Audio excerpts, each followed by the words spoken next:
Definitely live.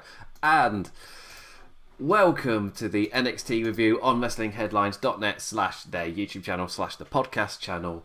Spin the wheel. Make a deal with a Shotzi spooky staccato serenade to end NXT on a weird note as a spooky Shotzi with a Halloween, again, serenade. I found the perfect word. An interesting way to end the show, but this is the NXT review where we'll be going through the entire show, where we're going to go through what happened, just having a wee little talk about it. You can go in on the chat and all of the other stuff if I can bloody find my things about me. There we go. I've got to just go over the show now.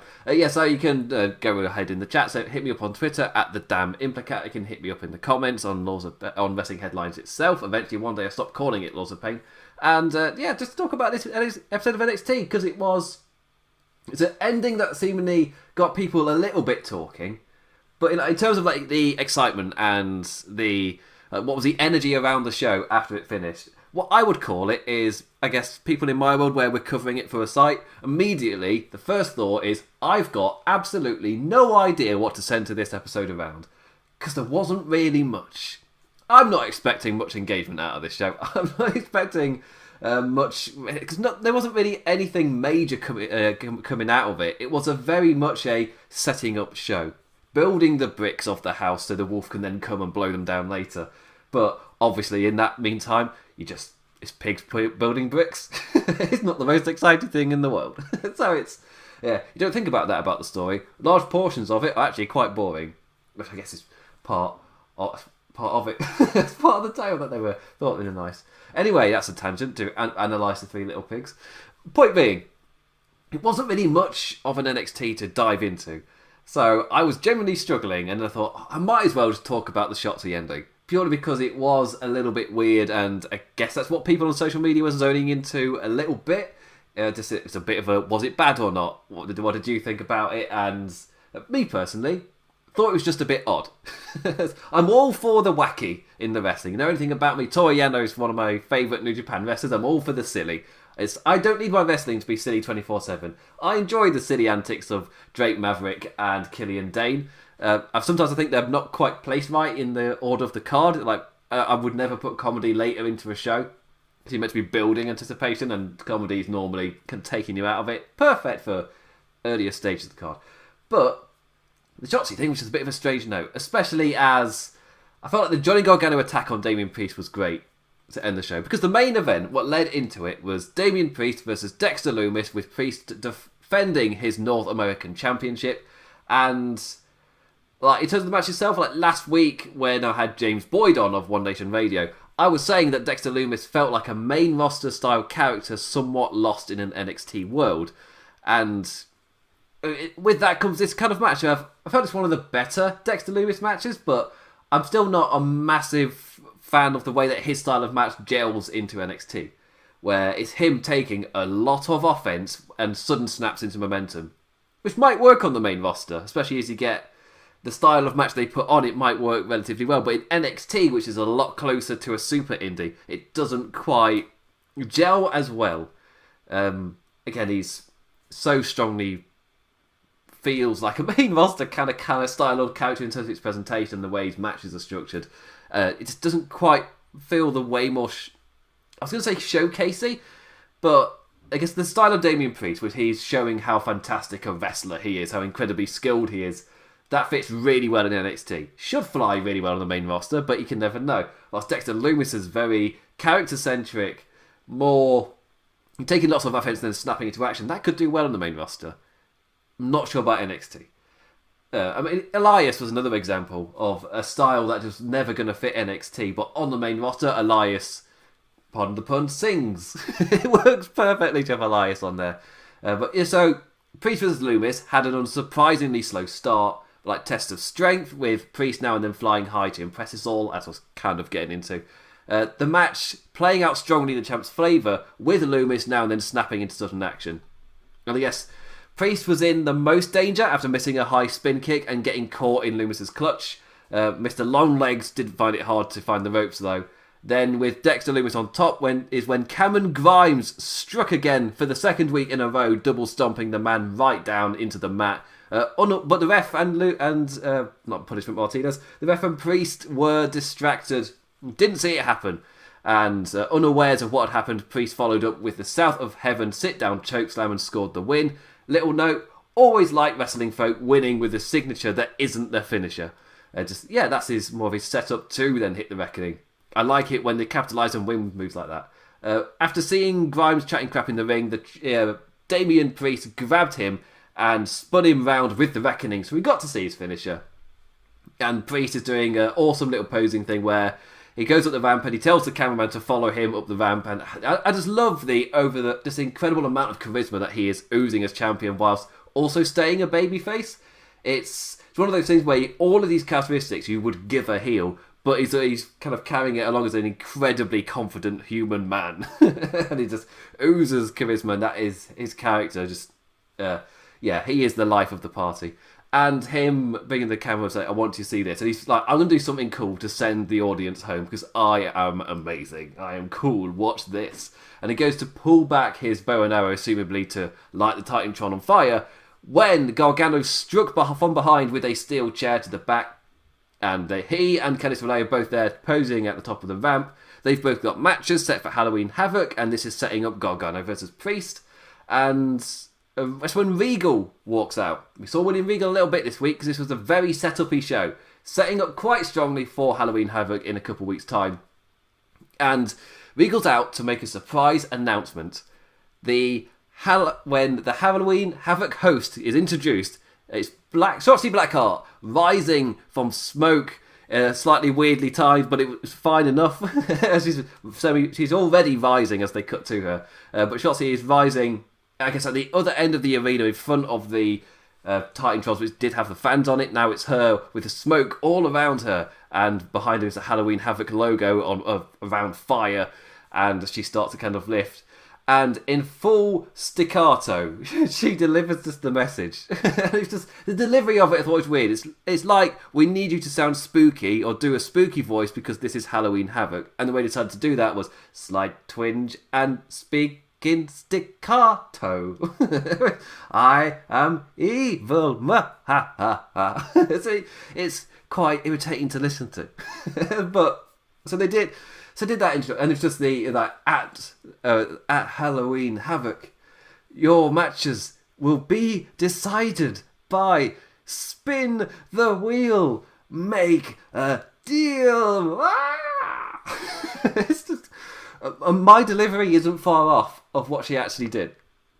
You would think, you're overdoing it / underdoing it at somehow at the same time, just for comedic effect on a review. No, pretty much accurate for how it was actually done. An odd way to end the show.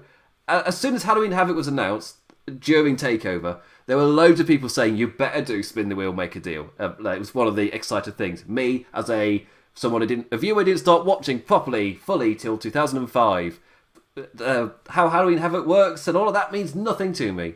Well, at least I've gone back and I've watched a fair bit of WCW. I've never watched a full calendar year, but I've watched, bits and pieces.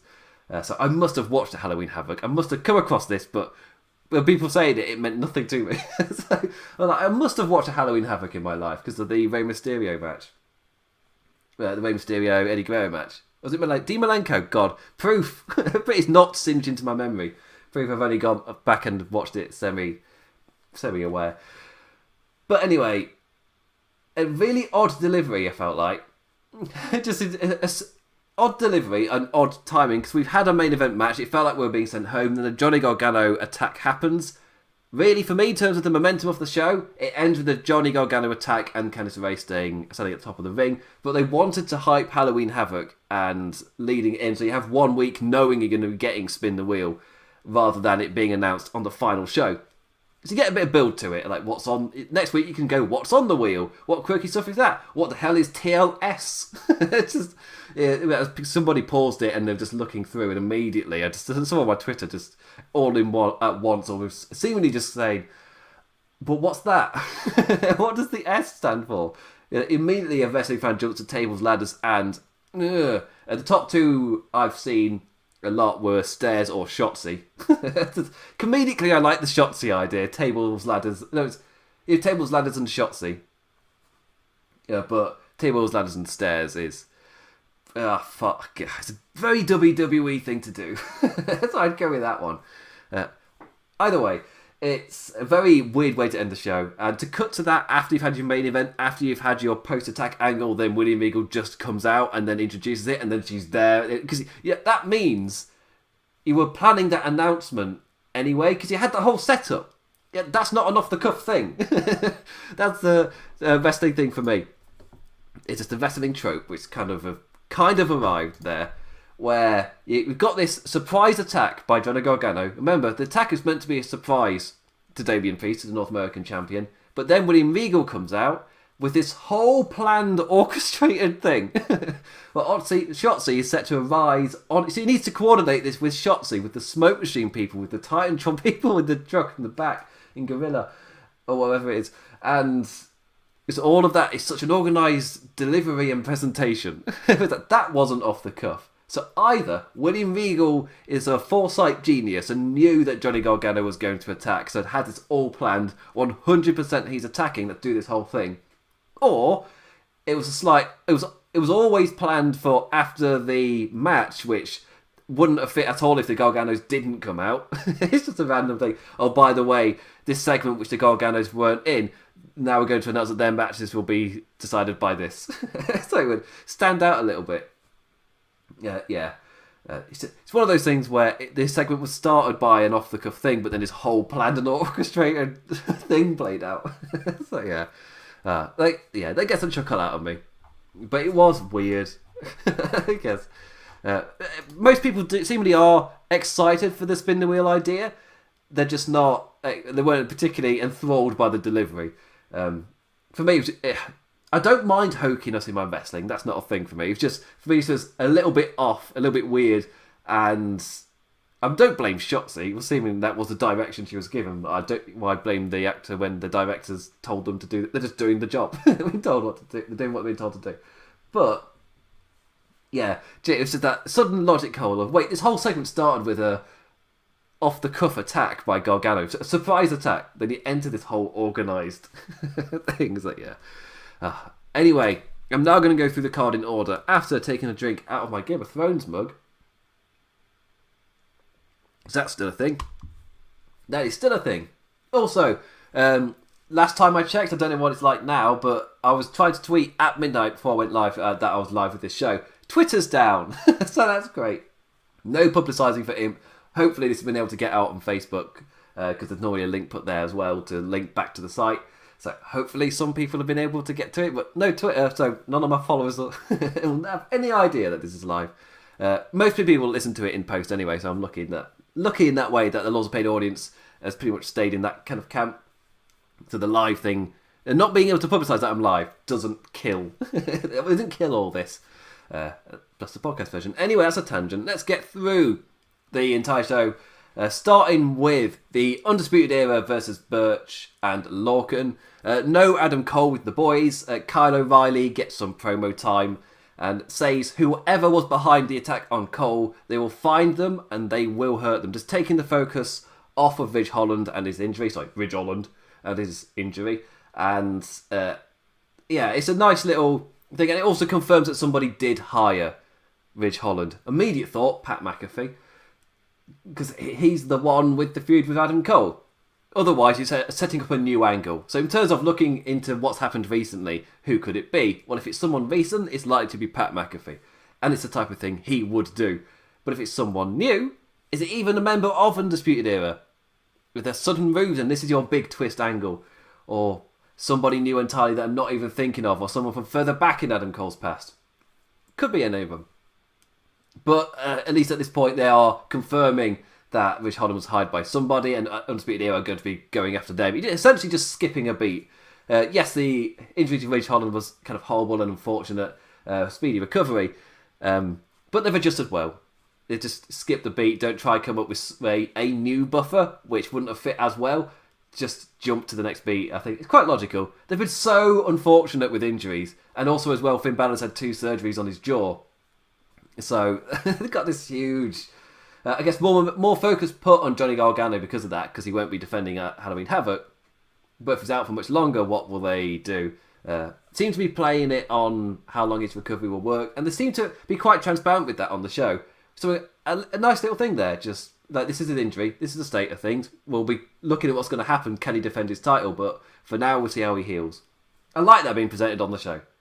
So yeah. But anyway, now it was time for Bobby Fish and Roddy Strong to become number one contenders for the NXT Tag Team Championships. For this was a number one contenders match. The face-heel dynamic for Undisputed Era continues to shift as Oni and Danny are the ones controlling the match from the start and wearing Bobby Fish down, giving Roddy that initial hot tag before the break to send us in hot. As in, they're not fully blown babyface. That's not what I'm saying. I'm not saying Birch and Lorcan worked heel. I'm saying that the Undisputed Era worked a little bit more in a face in peril role, a little bit more, then grew into the match. So it wasn't out and out, they switch roles. Like, no, but it definitely was interesting. It's little nudges which to see sort of do a slight turn, because I noticed it weeks ago, and James Boyd brushed me off, and now who's the smart person? But Undisputed Era turning face, that's what I called the video. It's easy to find, and it's little things. It's little subtle things to kind of push in that direction rather than a definite swerve. And that doesn't mean they're definitely going to do it, because this is the type of thing. You can have this match like this, and then they can pull it under the rug. Or this could easily be setting up this, having them play in this role can gain them a bit more of automatic sympathy, watching them fight back into a match. But they're the villains, so it's a whole swerve. Yeah, multiple ways you can go with that, and I just like them doing this match this way. A tiny little subtle thing. But it gave Roddy that hot tag and in he came. But afterwards, when he came back from the break, Bobby Fish missed a diving headbutt, and Danny Burch was the one running fire with the tag heat. Back and forth, both teams managing to split and single out opponents. The Undisputed Era was just that bit better. Right after Burch and Lorcan's peak, Strong was down by himself. Fish saves the day. And Roddy flew in with that knee for the win. Undisputed Era are number one contenders. And for me, this is kind of emblematic of the issues that they have had. The amount of injuries they've had, just trying to come up with something, and they're kind of reverting back to the safe, essentially. You got Candice LeRae, Johnny Gargano challenging for titles, and you got Undisputed Era challenging for titles.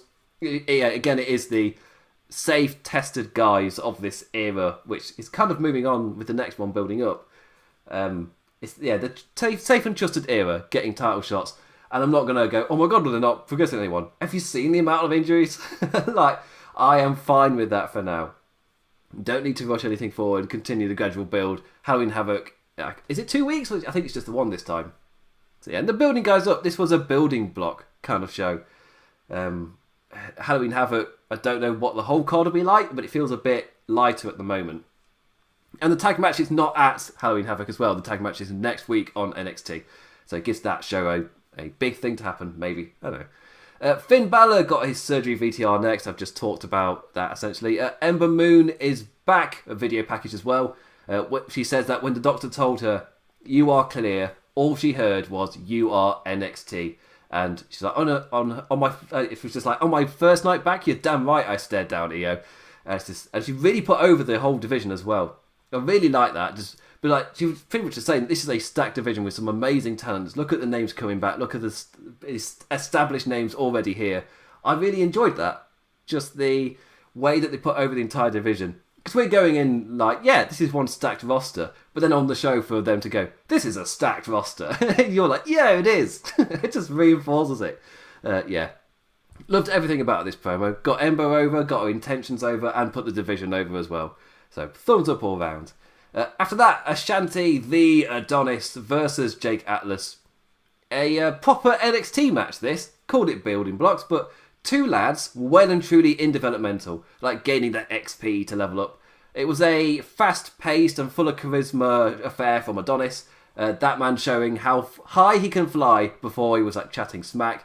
Jake Atlas seemingly impressive, but didn't really get to see much. Just as things were getting going, Wilder Mendoza appear on the ramp and cause a slight distraction, and Jake Atlas capitalizes with a pin, and the two Legados immediately drag Adonis out, but Jake is there for the save. The two stand tall in the ring as Escobar walks out in an amazing suit. It's so flashy, so over the top. Just as those three make their way down to Adonis and Atlas, who are in the ring, suddenly it's like, oh, it's 3-on-2. Inside swerve to make it 3-on-3 with chairs, and he stares down Escobar. Looks like we have ourselves a 6-man in the near future, and Escobar versus Swerve is not finished. The only issue for me is the Cruiserweight division isn't much of a division. We don't really know who's in it as well, apart from Swerve and Escobar. Who is in the division? Like, definitely. Is Jake Atlas in the division? I feel like Adonis might be kind of as well. Maybe it's more apparent if you watch 205 Live, but because they don't establish it on NXT, I don't know. I don't have time for 205 Live. My alarm's going off in, like, not really that long for the G1 Climax. So, like, so much wrestling that like, I don't have time for that. And they've not told me on NXT. It's like on AEW Dark and AEW Dynamite. If something happens on Dark and they don't explain it to me on Dynamite, I don't have the time to watch Dark. So I won't know what's happening. I won't know the context. It's something I've complained about with Dynamite before. They seemingly got a lot better at it over the course of this year. But still a thing. If something happens with the Cruiserweights on 205 Live, if the division's a bit more established there and you know who is in there, I don't have time to watch the show, so I don't know who's there. So you're going to have to tell me on NXT. Otherwise, the division feels loose and in terms of NXT Cruiserweight canon, the two names that have only definitely been established are the champion and the challenger. It's like a 2-person deep division, which felt kind of fine in the earlier days with Lio Rush and Angel Garza. They were some amazing matches. Just in terms of like NXT stuff of the year, in terms of their television, they're right up there for me. I know most people call like Adam Cole versus Matt Riddle as like peak stuff, and other, I think Ripley versus Baszler was the big one as well, I think. But for me, Lio Rush versus Angel Garza was fantastic. As long as that was 2020. That might have been 2019. But they brought in some other Cruiserweight names as well, and it felt like it was a bit of division. You saw Tony Nese, you saw Drew Gulak. I swear there was more, but they're the only two I can remember. But there was some essence of a division. Nowadays, I've got no idea. It's just these two guys having their little feud. And it feels like the reason it keeps going is because one of them moves on. There is no division. There are no challengers. So, yeah. But at least Adonis is there. He can flesh that out a bit as well. He showed a lot of character in the short amount of time he was given. So maybe he can work with that. But not much of a division really there right now. Not really much more to say. After this, we've got a Candice LeRae and Johnny Gargano interview. And Johnny is just like, well, what has Loomis done to earn a title shot? He calls his opponent's night, Austin Theory, young and immature. For we're getting a teacher versus cocky younger guy kind of match up next. Austin Theory versus Johnny Gargano. Also, heel versus heel. I wish the main roster wasn't afraid to put on matches like this. Like, they should be abound with them given their own comments of there are no heels or faces. It's just characters. And you watch the show and immediately you go, no, there isn't. Like, there is in NXT and AEW. This is a case of it. But it's very rare when Raw or Smackers aren't entirely made up of goodie versus baddie shows. As in, like, every single match would be good guy versus bad guy. And when it's not, it's a big thing. It's like, oh, this is a unique kind of pairing for a match. And the commentators will point out how unique an occasion this is. Or how unique a matchup pairing this is that we're being presented. On NXT, they just presented it and told us the story. It's like, yeah, same happened on AEW. Same happened, obviously, in the G1 Climax in New Japan. Seeing heel versus heel. I mean, that's my main point from this is, yes, they said, yeah, we don't... It's characters. It's not heel versus heel. But then I am seeing heel versus heel. So when I watch WWE, it's like, no, I am seeing the heel versus heel thing, but it's not on your shows. It's NXT, it's AEW, it's New Japan, it's presumably all over the indies. It's not on Raw and SmackDown, though. When it is, it's a big deal. Like, if that was true, what they were saying, when Bayley turned on Sasha, Banks wouldn't have suddenly become a babyface character. Like, she'd be the same smarmy heel, just really pissed off at Bayley. But she's not. Banks is on SmackDown giving pure good guy promos. Like, AKA, that line, it's really just a nonsense line from a higher up that bears no actual weight on the product. It's like, oh yeah, we're deeper than that. We're not good guy versus bad guy, simple hero versus villain. Now we're complex characters clashing. But all of your matches are. I guess the closest we've come is Andrade versus Angel Garza. I feel like that's the closest we've gotten in terms of a heel versus babyface one. I feel like that's definitely heel versus heel. I'm questioning if it was Andrade as the babyface in that one. But no. No, I praised them for doing heel versus heel there. But it's so rare that it really doesn't feel like characters versus characters. So, yeah. Anyway, here, Johnny Gargano looked to school Austin Theory, grind the cockiness down whilst genuinely giving him lessons, like shouting at him, like, too predictable, don't be predictable, like give him actual in-match lessons. Johnny getting caught now and then, but staying ahead of Austin Theory pretty much for most of the match, whilst Theory tried to prove he isn't predictable, like even going into Johnny's wheelhouse to catch him with a kick after Gargano went to roll forward and pop up. No pop up for you, kicked right in the head. Putting over Theory's strength and scored some close falls as well. But whenever he chatted crap, Gargano was back in. Barrett reminding us on commentary that you cannot do that against Johnny Gargano. Pointing out the errors of Austin Theory. Theory in the end was read by Gargano once again, going to the same well one too many times after a really strong string of offense of, no, he's showing him, oh, okay, he went to the well one too many times. Johnny got back in and was relentless, knocking Theory down, charging at him with a forearm to keep him there, then ended things with the Sling DDT, which is called the One Final Beat. I struggle with that one. Cannot remember the name of that. But yes, the One Final Beat, and that scored the win for the match. I actually really like the story of this. Austin Theory with another strong match on NXT. This time, a great story where it's the guy like, no, I'm going to teach you some lessons here. And then Theory is like, no, I am this good. And I'm not predictable. And he starts to show against Gargano. But then in the end, is too predictable and it costs him. Like, in the end, Gargano was right. Even though Theory hit a string of, no, look, I can outbeat you here. In the end, he did lose. So I like that dynamic. Yes. After that, Raquel Gonzalez had a promo on Rhea Ripley to the camera, challenging her for a match at Halloween Havoc. But unfortunately for her, Ripley was in the gym in her full wrestling gear, charging towards her, and immediately accepted the invitation. It's like, oh, you didn't check before you said it, did you? Oh. And Ripley's right there and immediately accepts as men in shirts try to hold them back. Assumably, they managed to do it. There's so many men in shirts. So many. Do you need that many behind the camera? Like, really? In the COVID world? Why are there so many men in shirts just hanging about? Yeah, that doesn't fit. Anyway, Shotzi Blackheart versus Candice LeRae. So this was another number one contenders match. This time for the NXT Women's Championship. Shotzi versus Candice. And Shotzi in the spooky tank in the Capitol Wrestling Center. And this was Shotzi got a bit of a smartness showcase here. Like, cutting off the Poison Pixie again and again. A strong showing as she edges closer and closer to that breakout moment. Like that big win to send her up the ranks of NXT.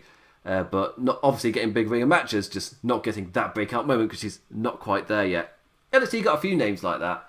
And personally, if you keep building them, eventually they'll feel like they deserve that breakthrough. And that's when you do it. Just take your time. Don't rush it. Take your time. At the last second, LeRae was able to get the knees up and block the senton after and then after a German off the turnbuckle and a super kick followed up, the momentum was truly back with the veteran. After Shotzi ran pretty strongly, like outsmarting Candice for quite a large portion of the match, but the second half really kicked up, and with Blackheart fighting back, it was to no avail, though, impressively staying in the fight, like kicking out after a backbreaker and lion salt, one after the other. And she just wasn't going down. Out at ringside, the referee blocked Shotzi from hitting a dive for some reason. And in that distraction, Indy Hartwell passed some brass knucks through a gap in the plexiglass as a helicopter flies over my house. Apologies if you can hear that. Candice, it's my fault for living near an army base. Candice knocked Shotzi right the F out and steals the win. As Wade Barrett and the rest of the commentary team decide she's definitely got something behind her back, as she's clearly got an arm behind her back. So she's definitely got something behind her back. No, she's just itchy. It's just, like on Jungle Book, where the bear's back, it's just that. Yeah, it's nothing to worry about. Yeah, and you see later, it's brass knucks because she passes them back to Indy Hartwell through the plexiglass, Also, in terms of COVID regulations, fix the plexiglass. It's just that's the thing you probably look at. It's been pointed out on national television. So yeah, a really good match. I really enjoyed that. Shotzi got a nice showing, but Candice LeRae eventually fought her way back in. And often I would say that Candice LeRae was put over as a smarter wrestler, but we got to see that from Shotzi, and that was a nice dynamic where Candice is often the smarter competitor, but in this case it was Shotzi. But Candice in the end still out wrestled her and kind of got lucky after the help from somebody else because Shotzi just wasn't going down. So yeah. Backstage, we got an earlier from a later bit, building up to a tag match to come later in the show. Drake Maverick going through outfits and branding ideas after coming up with some stuff with a marketing company. He's got some pictures for Killian Dain that aren't exactly flattering. He's just pulling face the entire time. Oh, and by the way, they've got a match against Imperium tonight. When told that information in that exact tone, Dain is obviously a tad annoyed. It's just going irate at everything. I personally really like this dynamic and the way that it builds to the match. Like the match itself for me especially. The idea of Dain using this little Birmingham man as a weapon every time. And the other guy being so desperate to be friends. Like there were some spots in the match itself that I really enjoyed. Just little subtle things to sell it. That said, it's teetering on pure silly. It's very close. Like I'm currently enjoying it, but I can sense it. It's just that little alarm bell. It's what I said last week. I feel like this week took things in a really good direction. It progressed. I think last week I was saying, if we get the exact same beats again this week, then I'm a bit of a worry. But we didn't. It generally did progress, and it went in the perfectly right direction. They didn't just do the same beats. They evolved from what happened last week. So, yeah. We'll get to that when we get to it. Because first up, we got Toni Storm properly returning to NXT. She faced Aaliyah. Robert Stone cut a promo before the match. Just like, I'm here, by the way, because, he's lost Mercedes Martinez to Retribution, assumably, maybe. Is she still part of Retribution? And he's like, I still want clients. Like, seriously. Like, it's not gone well for him. Yeah, but Toni Storm gets a new entrance, new theme song, and NXT have yet another top female star to promote. Such a seriously stacked division. Commentary really putting her over as Aaliyah beats her up, but no worries, like Tony time eventually reared its head and the smaller lass stood no chance. A German suplex, a Rikishi butt charge to the corner, hip attack to the corner, and Storm Zero flipping Aaliyah over for the 3. Message received, Toni Storm is back in NXT and she's going for that title. Such a stacked division. The returns of Ember Moon and Toni Storm just really suddenly cemented that. It's like, this is a great division. And we then cut to William Regal, not happy with the end of Candice LeRae Blackheart match, but the ref's decision is final. LeRae's title match with Io at Halloween Havoc will have a stipulation. He just doesn't know what yet, and we know why he doesn't know what, because it's on a mystery wheel. Ooh. Also confirms Rhea Ripley versus Raquel Gonzalez for Halloween Havoc, which is in 2 weeks' time. Which is when Jai Lee and Bo walk in. She wants a match next week. No, she needs a match next week. And Regal says he'll take it under consideration. It's like, no, you don't. I need this match next week. And Bo's like, no, she needs this match. Yes. Regal is like, no, I'll take it under consideration. So it's immediately I'm thinking the JBL Shawn Michaels dynamic where she's forced into being a heel, forced into a situation she's not enjoying for her family. She's got to wrestle for her family. Like you want to, that's the entire thing, wasn't it? Like you want to secure your family, Shawn. You need this money. Do the bad thing. I sensed that dynamic growing. So yeah. But this was also the main part of it was building to Shotzi's reveal at the end of the show, which again, the blow off at the end of the show, a bit awkward. But you got the thing that people were crying for at TakeOver, so in the end it works out fine. Killian Dain and Drake Maverick. So this is the last thing to talk about. I've a much shorter show with not really much to elaborate on. Just building blocks, which it's really difficult to form an opinion on a building block. Because if you're having really strong opinions at this point, there's not really much to assess. And it's building to a thing. You just don't know what that thing is. So how could you possibly have an opinion, really? You can go how you're feeling, and that's really what I've tried to do in this show. Is like, this is how I'm currently feeling about it. But there isn't really much to bite onto. So, for the final segment of this much shorter review, That's good for me. I can go to bed and get some sleep before the G1 climax. Killian, Dain and Drake Maverick versus Imperium of Eichner and Bartel. Dain immediately, as soon as they walk off, is like, I'm not listening to that. Turn the music off. I love that. There's a really strong comedic beat where it's obviously the straight man and the silly man, but they play off each other so well. Because Dain is so believable as the serious guy. He's just pissed off with this little fella. It's like, I'm not listening to that crap. Turn it off. But it's also funny. Angry Killian using Maverick as a weapon. He's the one who starts in the match as well. He tags Maverick in later just by like hitting him. Like, even if he doesn't want to be in. Like, I love the idea where he tagged Maverick in and immediately used him as a weapon. And they followed up after that with a great little detail with them going for a double charge, but Dain completely ignores Drake and he just charges ahead. And Drake Maverick is going for the charge to make it a double charge, but Dain just goes ahead and just knocks him down. And Maverick's like, yeah, we did the double thing, yeah. But they didn't because Dain was like, no, he's not really taking him into regard. Eichner and Bartel ended up beating up Maverick because of course he was tagged in at this point, but failed to stop him from making the tag back to the big man. The story kind of of this match being Dain learning how he did need Drake to overcome Imperium. But against a well-ironed duo with all smooth offense nice and tightly held together, Maverick found himself against too many odds with Dain on the outside. One uppercut powerbomb later, they gave it a new name, but I can't remember what it was. It wasn't as cool as European uppercut powerbomb.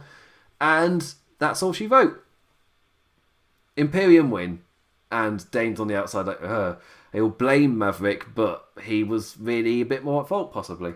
You have to work as a team to beat a team as well oiled as Imperium. After the match, Everrise come out and attack Maverick. It's like, oh, where's your friend now? Or stomping on you. Immediately, she's just like, well, what do you mean, where is he? He's right there. He's in the background of this shot. He's still blatantly there. Did you not even check the TV in Gorilla before you came out? It's like, where is he? Oh, you're by yourself, aren't you? No? Surely you have peripheral vision. No, it's not going to end well. No wonder you're not challenging for the titles at that level and you get booked as the jobbers. You don't have peripheral vision. You're in trouble. But Killian Dain grows a heart. They go to stomp the little man down at ringside when the angry man beats them up and shouts at Maverick, "Nobody hits you but me." Again, going irate as they charge up the ramp together at the chirpy music playing. And that's not a healthy relationship. But that was the evolution of the dynamic that I was asking for last week. I don't want every single week to end it like an SNL skit where you just repeat the same bit again. You punch him in the face, that's the gag. This was an evolution off that. It built off of it. Where somebody else, after the match, tried to stomp him down. He's like, no. But behind it all, he's growing a heart. And that's this story. I don't want Killian Dain coming out dancing to chirpy music like he's Drake Maverick. I love this dynamic. But he can grow a fondness for Drake. They can slowly, over the course of time, actually become friends, which is Drake Maverick's wish. That doesn't mean Killian Dain has to properly change to become like Drake Maverick, just the big version. No, keep him like this straight man, silly man. Like, again, in terms of comedic pairings, they don't change that dynamic. It works for a reason. Keep Killian Dain straight and serious. Keep Drake Maverick slightly more sunny. Don't go too far. Don't make him R-Truth. Don't make him like he was in 24/7 Championship against R-Truth. Actually, that's a much better comparison. Don't make him like that. Make it you can keep him like this, where he's still serious, like he wants to build a tag team with this guy for a reason. Don't forget that. Don't go too far into the silly dynamic. But I thought this was a really good week. It reined it in. It moved it on to that next step. And Dain's words were, "I'm the one that gets to hit you," which again, not healthy relationship words. But what he's actually saying is, I did not like those guys beating you up, and he's growing a heart, they're becoming friends. That's happening. Yeah.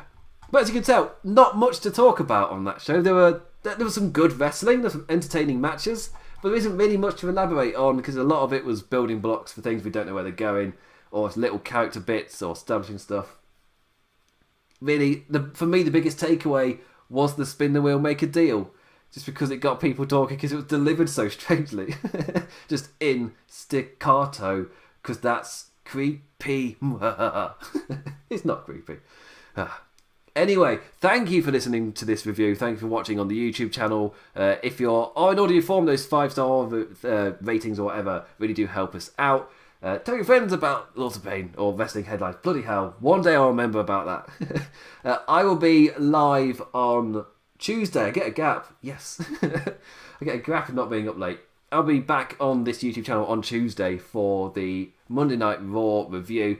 But I'll be in other forms. My collaboration column on the G1 Climax with Sam went up, with Sammy Brown, went up yesterday, so that is up now. I think it was yesterday. No, it's today.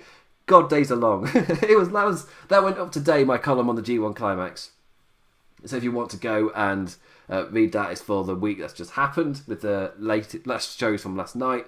And our final column will be after both semi-finals and the final. That will probably be posted on Monday, after all 3 events have aired, giving you the top 5 matches. I think we'll do off the tournament at that point. Today's column was top 5 matches of week 4, and the 3 MVPs, tallying up points as well. We're keeping track of all kind of who's the ultimate winner, as in points from our MVPs, points from being on our list of top 5 matches every single week for who's our voted top performer of the G1 Climax. There's somebody who's running right now, and if you've read my column, you know exactly who that is.